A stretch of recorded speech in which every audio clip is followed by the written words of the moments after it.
my favorite people on earth, Edmond Cotton. Thank you. Thank all of you for participating in such a beautiful way that made me want to. You could share that before the last song. See you later. You know where you're going. You guys are going to the room, okay? See you in a little bit. So, welcome everyone. Thanks for coming out today. And in case some of you don't know me, I'm Edmond Cotton. I'm a yoga instructor, and I'm here today to give you a little lesson on. This is from the Course in Miracles. It's actually lesson 47. 47. That's right. So it basically says, God is the strength in which I trust. And I was thinking about this for a while, since Leanna called me about it. And the thing that came to me was like, what is the most important, the question that came up was, what is the most important thing in the world for you? So think about that for a second. What is the one thing that's the most important thing in the world? Is it health, family, friends, finances, love, relationships? Family and friends. All above. And I think God would be at the top because that does supply everything. Hey, you take my thunder. That's exactly right. Peace of mind. Peace of mind. All of these things are important, right? But the one thing that's absolutely the most important is God, right? And the more we kind of really understand what that means, the more enjoyable, the less stressful our lives will be. Not because of anything that we are doing in particular, right? But just because we have that understanding of what is the most important thing. So, God is the correct answer. And if you have or know anything that's more important than God, raise your hands now. Speak. Right? Okay, so we're in agreement about that. But Edmund, Yes. how do we arrive at that truth? Well, there's infinite ways to arrive at it. But I know, and I wouldn't go into all of them now because I know all of you guys are already kind of past that. So speaking to my audience, I know you guys are already, right? Does this make sense? All right? If it was a non-spiritual audience, then I would. For the public, look into that? for the public. Oh, for posterity. Yeah, for posterity. Yeah.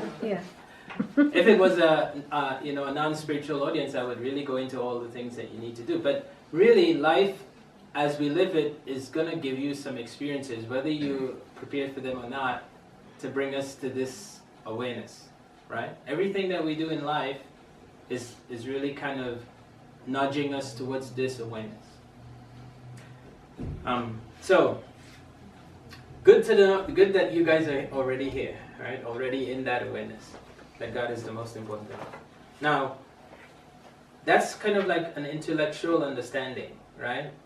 But what do we spend most of our time on? Facebook. Good one, yeah. Sleep is another one, yeah. Everything else. Everything else, right? Or physical pleasures, I guess. Yeah, joys, pleasures, right? But how? So if God is the most important thing, shouldn't that get most of the time, of most of our attention, most of our energy, right? Yeah. It just kind of makes sense, right? It's logical sense that okay. So knowing that God is the most important thing gives us a certain level of clarity, right? We have to kind of question now to ourselves, well, why is God not the center of my life? Why is not everything revolving around that, as opposed to whatever else it is that we do, right? That we spend most of our time and energy on.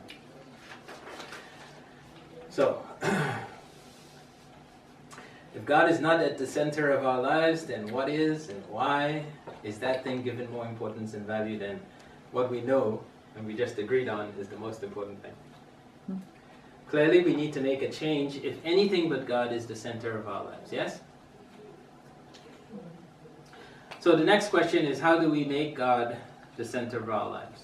How do we actually put that into practice? Not just an intellectual understanding, but an actual day-to-day kind of experience, minute-to-minute, moment-to-moment experience. Meditation.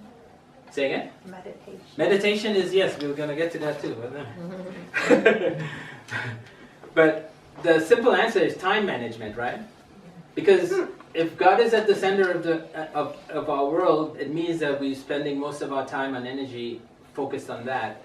Because why? If we put our attention on being with God, understanding who God is a very important part of that equation, right? If we don't understand who God is, we wouldn't know how to commune or communicate with it, right? Or her, or it. Just to be open. So, can I ask a couple questions? Absolutely. Is that okay to Yeah. interrupt? Yeah. Okay. So I guess I would ask the question, how are we defining center of my life?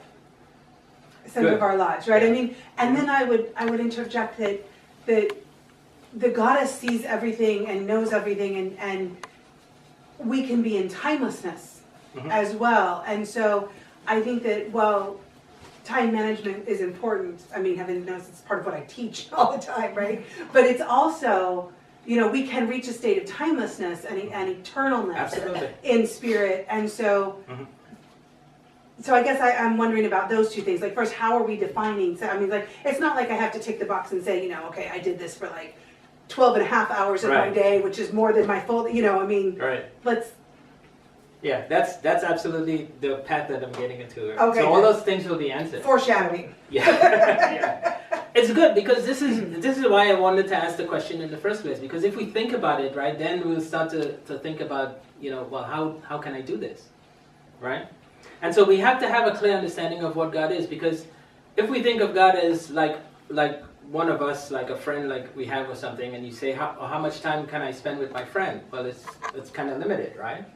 You get on Facebook or whatever, and you chat a while and stuff like that. But it's not a constant thing. It's not, that person is not the center of your life, right? But, and I love the example of the kids that you made earlier, which is kind of like they're very naturally kind of centered around their parents, right? At a certain age. Less so as they grow. But they kind of, they hang out with an awareness that, oh, my mom is there, my dad is there, whatever, and that gives me a kind of freedom. So the time that they spend in it is just kind of having that awareness that, oh, mom is there, and so then I'm free, right? And every now and then they check in and mom is there, right? So that's kind of like the awareness I'm thinking that we should develop. One more other reason why we want to make God the center of our world. And this is from that lesson in the Course in Miracles. The first paragraph says it all. If you are trusting in your own strength, you have every reason to be apprehensive, to be anxious and fearful. What can you predict or control? What is there in you that can be counted on? What would give you the ability to be aware of all the facets of any problem and to resolve them in such a way that only good can come of it? What is there in you that gives you the recognition of the right solution and the guarantee that it will be accomplished? That just kind of shows us how inadequate we are without the power of God, right? Without God on our side. Does this make sense? Yes. Super. So that's another reason why we want to do this. Not just for the benefits, but because we realize that we very alone. There's very little that we can do, right? We need the support of God. Now, in order to do this, we need to have a clear understanding of what God is, right?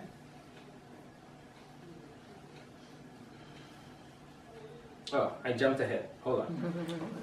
Step back one more time. So, if we really believe that the strength of God flows through us, if we really believe that we are, as children of God, therefore we are part of God, what is it that we could fail to do? Right? With God within us, who or what have we to fear? What could possibly overcome the omnipotent one? What would one do with such power? Becomes a question, right? Would we move mountains, heal the sick, part the seas? Really, what would you do if we really felt the power of God within us? Love our neighbor. Love your neighbor, right? Love everybody. Yeah. So really, this is not an idle question. It's really kind of, it's important because it's true, right? This is really the truth of, when we understand who God is as everything, as omnipresent, which means He's in everything, right? That means including us. Then we have access to that power, right? But we don't actually pay attention to it. So this is the reason why, again, why we want to make God the center of our lives. Because if we realize the infinite power of God and realize that that power is accessible to us, then we could actually make use of it, right? And we could make use of it in any way that we like. Because with God, all things are possible. So, now we are highly motivated to make God the center of our lives. The upsides are huge and the downsides are nil. So the only question left is how, right? And I talked about time management. I'll get back to that in a minute. But the first step is a simple calculation, right? Prioritize our lives so that God is at the center. Giving the thing that's at the center the most importance, the thing that's the most important, the most amount of time, right? The second most important thing will get the second most important amount of time, right? Etc. Now, our understanding of God has to be complete, right? In order for us to actually commune with God, we have to understand what God is. And so I'll go through I wrote this up, so better than trying to remember it, I'll just speak it to you. God is everything and no thing, as opposed to some particular thing. Right? This or that. God is everywhere, not bounded by time and space, or any kind of situation. So wherever we are, whenever we are, God is there too. God is larger than the largest, smaller than the smallest, finer than the finest, subtler than the subtlest, before time and beyond time. God is in everything, surrounds everything, pervades everything, and transcends everything. We personify God as he or she or it, and while this is not incorrect, it is incomplete. For God is unquantifiable, unbounded, unlimited, undeniable, unavoidable, inescapable. Therefore, God is literally everything. There is nothing that exists, us included, that is not part of God. This means that God is always in contact with us because we are part of God. So, how often are we aware of this infallible contact with God? Right? We spend most of our time not being aware, except we come to church or we meditate. Those times, right? Those are times that we're actually more aware of it. But most of the time we're not. So, how to make the awareness of God more central in our lives?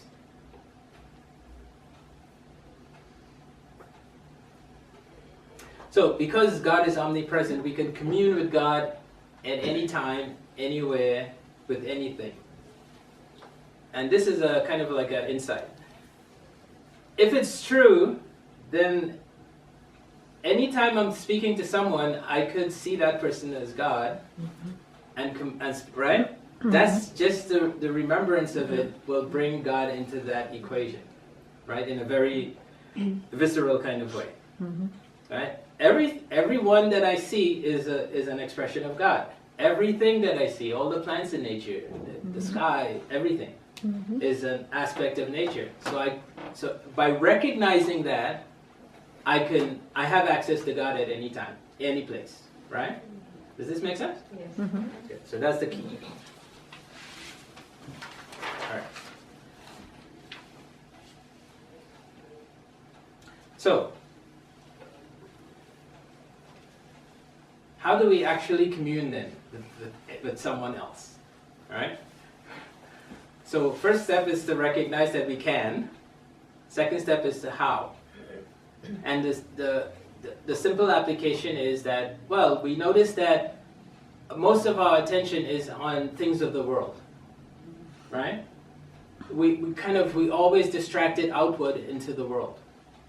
What do I have to do? What do I have to cook? All these things, right? Constantly taking our attention. And taking our attention away from the fact that, all these things are actually expressions of God. Right? So now, in order to turn our attention inward, in order to turn our attention to God, we want to turn our attention inward, away from the world. Right? And this is basically the principle of meditation. Now I want to make it clear how simple meditation is. It's not that you're doing anything, it's just that you're shifting your attention from the outward expressions of the world to the inner silence. Right? If you let go, and it's not that you're moving anything, it's not like I have to get rid of the outside world. No, you let the outside world be as it is, and just be aware that the silence will become more complete in your awareness. So I want to just have us do a 5-minute meditation. All right?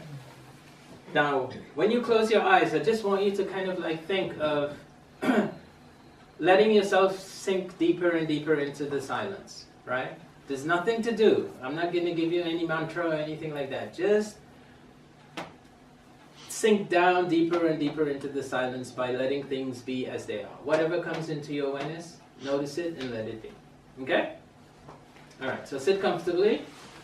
Close the eyes. And just try to go past all the cares and concerns of the world, all the thoughts that come into your mind about what's going on or what you're worried about. Just let them be and rest in silence.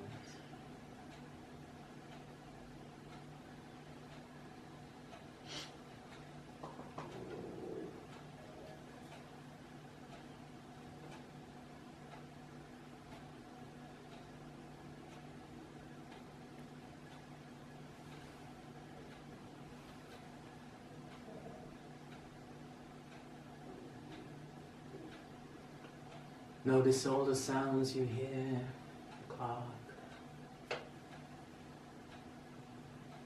Let them be just as they are. And keep dropping effortlessly down into silence, deeper and deeper.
And now we'll just hold this thought in our awareness. God is the strength in which I trust. God is the strength in which I trust.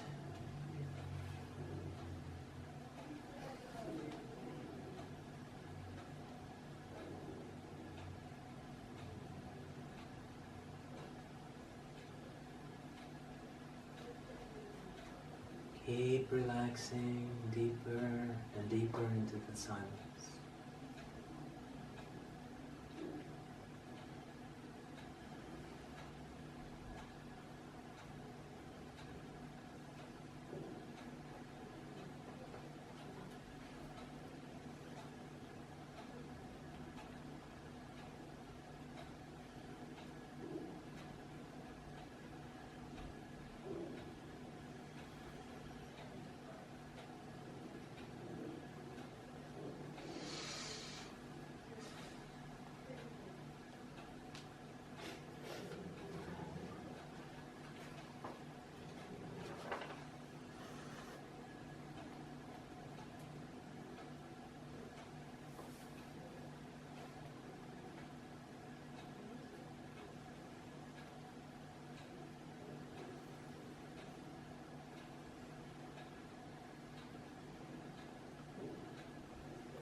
God is the strength in which I trust.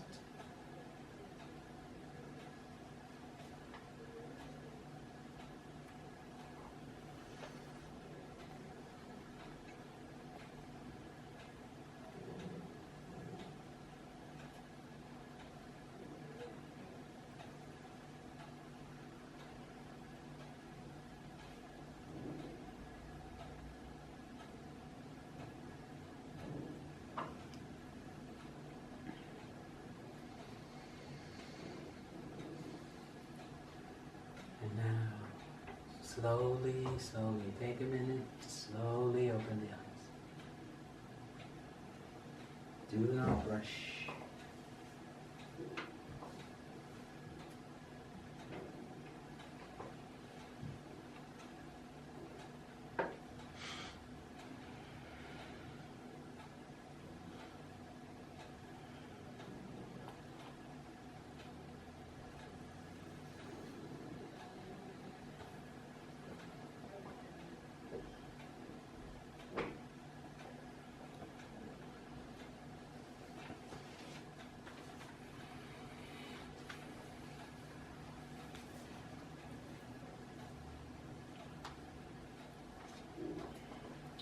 So, was it easy? Yes. So this is all meditation is, right? It's just the letting go of all the outside concerns. And naturally and effortlessly, silence starts to become more meaningful, more tangible, more visceral for us. We feel some little sense of release, some relaxation, yes? Okay. So this is it. This is all that we need to do. Now, this does not mean that we spend, 24/7 in meditation, which would be kind of nice. But what we want to do is to do these practices, this little meditation practice, at least a couple times a day, right? Morning and evening, let's say. And 5 minutes is fine. You can start at 5 minutes, and as it gets more comfortable, you can increase it to 10 minutes or to 20 minutes, right? Whatever is comfortable. The idea is not to make it into some kind of big project, but just to kind of get you into the habit of contacting this inner silence, right? This is what communing with God means, just to be in that silence. Now, what does this do? This changes who we are at a very basic level. Not who we are literally, but who we are in our awareness, right?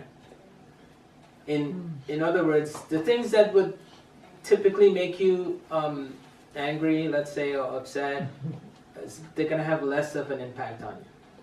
And not because of anything that we did, right? It's just because the silence has made some changes, some adjustment. And so now we don't react as harshly as we did before, right? Or we start to, take life a little less seriously. Right? Not being so reactive to things, not worrying so much, right? Just sort of like putting some of the weight into the hands of God, which is infallible, right? As opposed to our own hands. So, the only other thing now is to make God really more and more the center of our lives is to tune into this more and more every day, right? And I have it, and the technique is really very simple. It's not my technique, it's something that I learned. But take that phrase, for instance, right? God is the strength in which I trust. And throughout the day, as many times as you can remember, bring that into your awareness. It's not going to stop anything that you're doing, right? Whatever it is that you're doing, you're doing that, but every now and then, whenever you remember, just kind of like repeat that to yourself. This is how we commune with God. And the more you do that, the more God will be in your awareness. The more God is in your awareness, the more access you have to God's power, the more access you have to His grace, if you want. Does this make sense? So 2 things: meditate and keep that mantra or some mantra. It doesn't have to be that one. It could be anything that you find that's comfortable, right?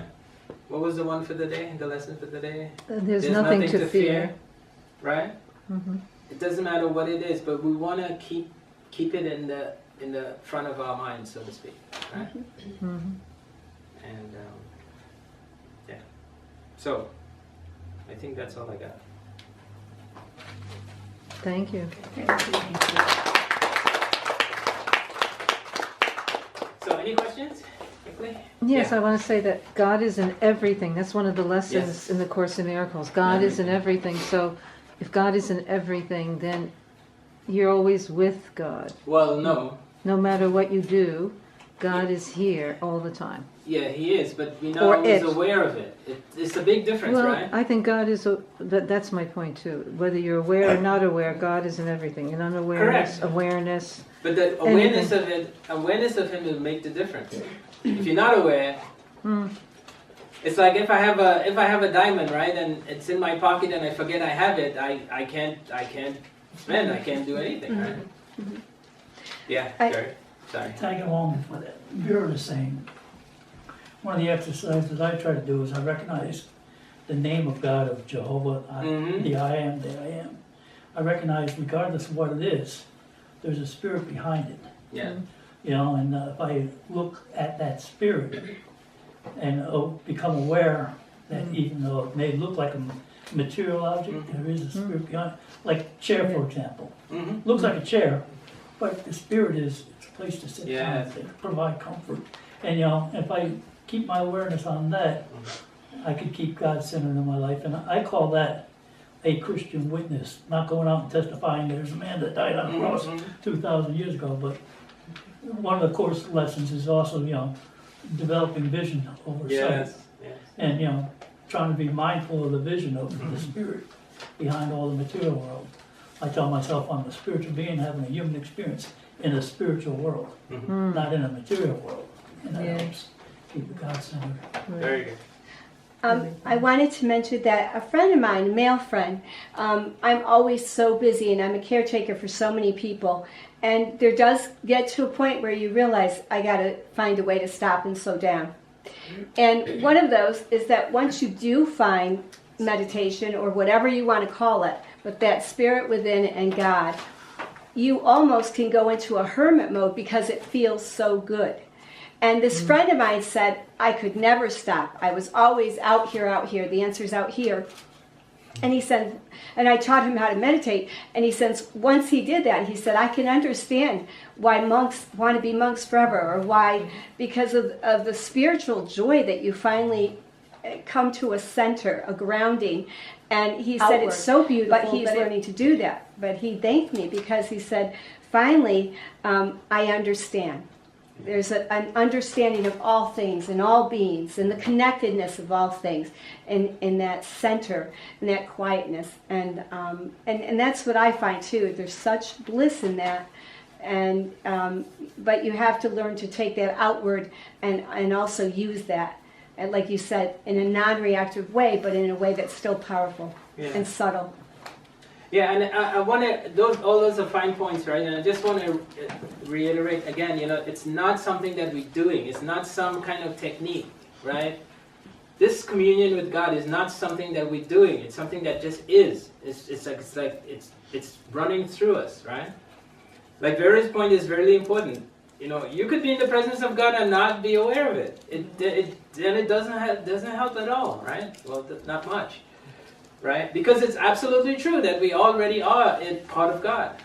There's nothing that separates us from God, right? But we're not aware of that. So we go about, like, individuals trying to do, everything ourselves instead of recognizing, oh, Jesus, there's a wonderful, like the little kids, they never, right? Little kids never think that way. They always go like, when there's some issue, they go, oh, like Dad, Mom, handle that for me.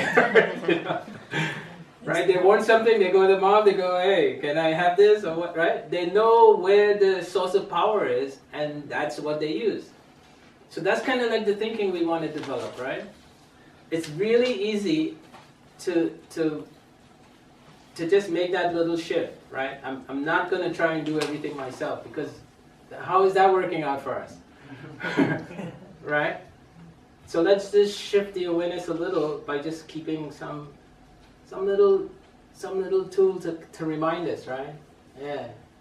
Let me put my strength, my faith in God, my trust in God, and then you'll start to see miracles all over. It'll just happen, not because you're doing anything. It's just gonna happen.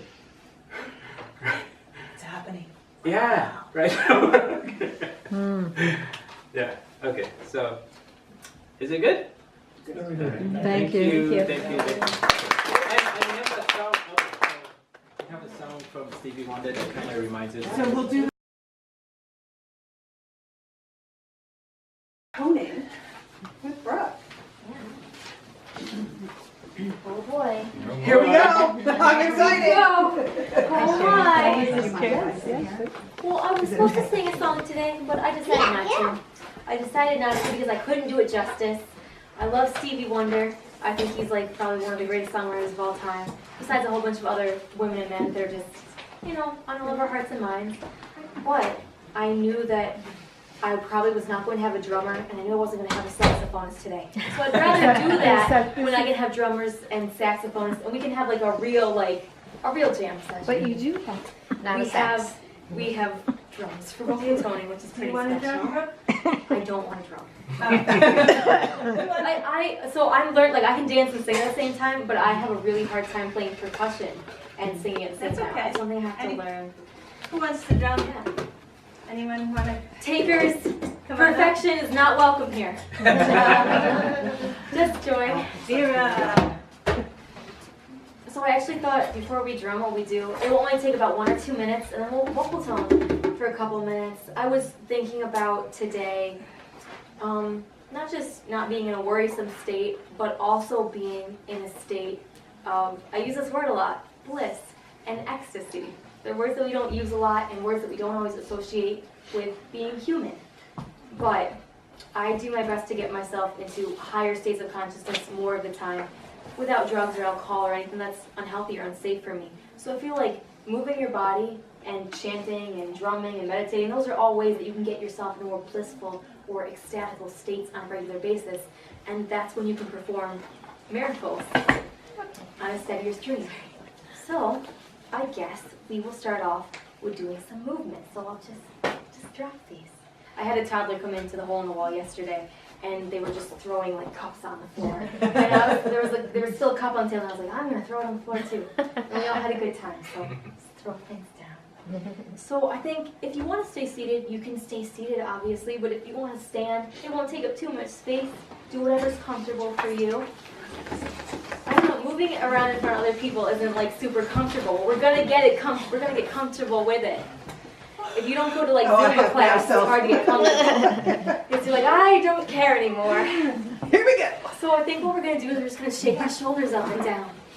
And whatever you do or don't do in this exercise, you just need to make sure that you breathe really deeply. You're moving energy around your body, so you're releasing pain, shame, trauma, patterns in your bloodline that don't serve you. So you're gonna shake.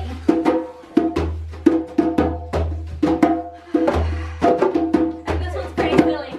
You're just gonna wriggle around, back and forth. Kids, really? Come on, kids, you love wriggling. I know you love wriggling. You love to wriggle.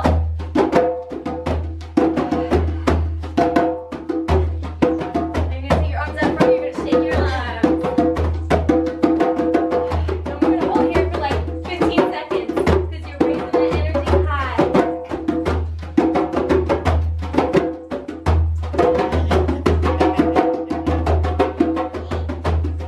5 more seconds. Okay, you can lower your arms. And shake out your hips. Can you shake them faster? Shake them faster. A lot of trauma stored in your hips. A lot of trauma stored in your shoulders. Move as hard and fast as you want to get out that trauma. It's not yours anymore. It doesn't have to be yours anymore. So shake it.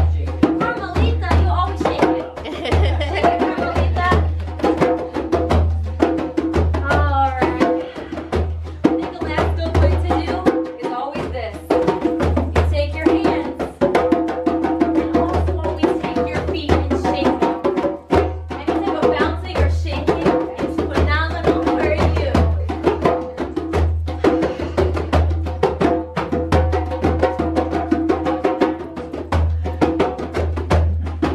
And then last one, just for our own enjoyment, we're just gonna do head rolls. So release all the weight of the world off your shoulders, and come back into your miracle making and your miraculous self. And let's do some head rolls. No more stress. No more fear. You just get to be here now, where there's nothing else but ecstasy.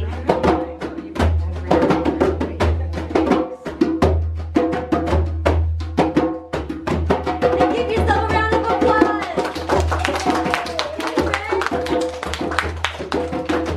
Our drummers were beautiful, and you all were beautiful.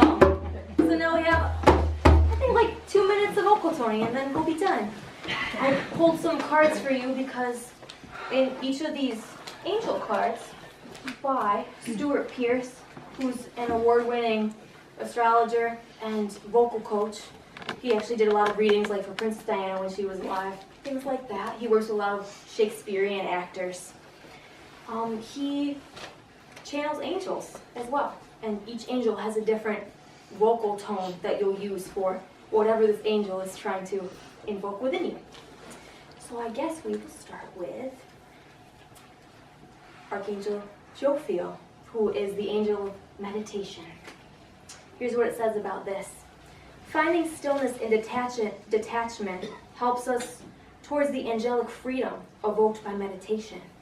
Jophiel provides us with his yellow ray to soar with, and all we need to do is quiet our mind so that we may hear the angels sing. So at dawn and at sunset, practice meditation. Breathe deeply, listen intently through a relaxed state to the divine Om, and then be still to hear the music of the angelic kingdoms. This will bring your own oracular messages. What a word. Please be aware of your solitude, stillness, and silence. So, to invoke the yellow ray of Jophiel, we'll just say Om. Om.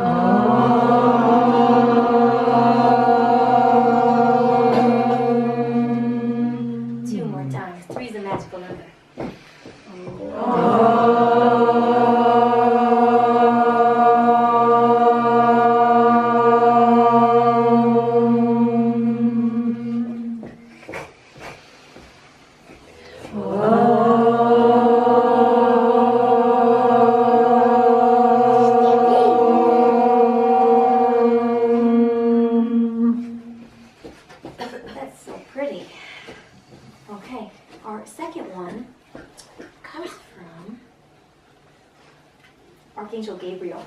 which is all about inspiration.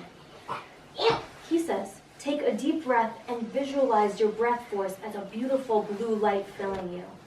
Archangel Gabriel will guide you to connect with the flow of the universe, with God Goddess's breath. When flow occurs thus, Gabriel removes the tensions and holding points that have prevented you from creating love and joy in your life. Inspiration means to be influenced by the divine, and if you can take several moments to enjoy Gabriel's breath as your breath, relaxation will abound and creative ideas will swiftly flow into your consciousness. Therefore, allow stillness to facilitate the flow. Pushing doesn't allow, it merely creates resistance.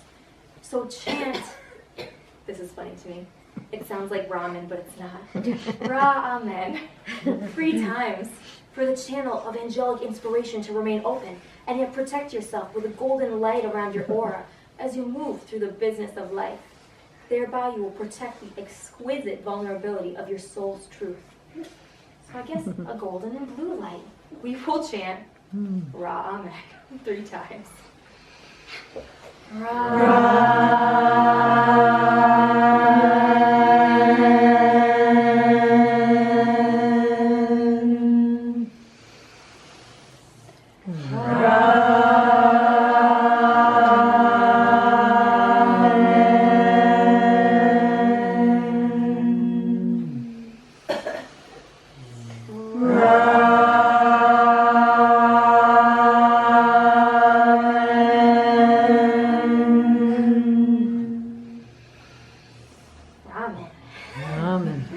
Okay, and last and third one. I really like this one. It's a gigantic tree of money. It's a money tree. Everyone tells us that money doesn't grow on trees, but what if it did? That sounds like a real good time. So I pretend that it does. This is Archangel Uriel's short meditation about abundance. The tree of life brings abundant flow into your life at this very moment. And this is why you have singularly chosen Uriel's oracle of abundance. The core of all abundance is the source. So when you totally believe in the flow of this divine nectar, the bounty of God Goddess is responding in like measure. Develop the muscle of your faith by the positive regard of all your amazing achievements. So applaud yourself for that. Fill your life with gratitude for the abundance you are receiving, and speak and chant. We can say this together. I am infinitely abundant in spirit. I am infinitely abundant in spirit. I have plenty of wealth, and my heart and body riches increase every day. I have plenty of wealth, and my body and heart riches increase every day. I messed up, but you didn't. That sounded so much. Well, thank you, live drummers. That was delicious.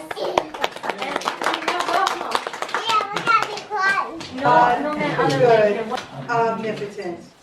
And our first congregational song is listed as Heaven is 10 zillion light years away, but we're actually going to do that last.